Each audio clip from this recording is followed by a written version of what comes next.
Today is April 1st. If someone happened to get you with an April Fool's joke, then I'm sorry for you. This is not an April Fool's joke. I just completed this book. And this is the third Mark Twain book that I've completed.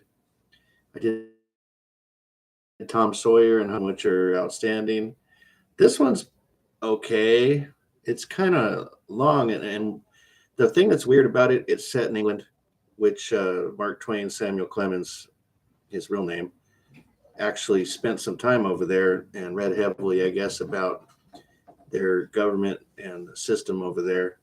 And a lot of the book is commentary about justice system over there being too violent and perhaps not adequate, quick to judgment, and it kind of points that out. And I think a lot of people were offended by it over there. So that's one element of it. But the bigger thread of this, it at the beginning gave me the vibe of the movie Trading Places, although it's not exactly like that. Because the guys voluntarily traded places as actual prince, but that said, it's very wordy, and it's surprising, being that Samuel Clemens was not a properly, I shouldn't say properly, not a highly educated person, that he was able to emulate British speak, because it is very wordy, very British sounding. It sounds like a different person wrote it than the man that wrote, Tom Sawyer and Huckleberry Finn. But the summation at the end of it was kind of lackluster to me. The thing about this book is it's kind of like an interesting idea that goes on too long. And it seems to me like it would have been better served as like a short story, because it's 207 pages long. And you basically have this premise of the two switching places and then how it resolves after that fact. Now, it does include a lot of the torment that the proper prince goes through, which makes him, I guess, a better ruler later.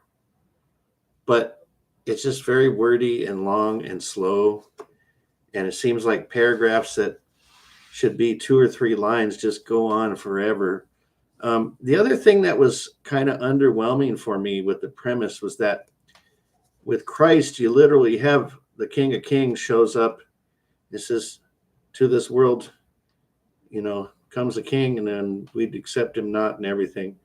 It echoes that. And that is very prevalent throughout the world and literature, is that a lot of stuff echoes what Christ did.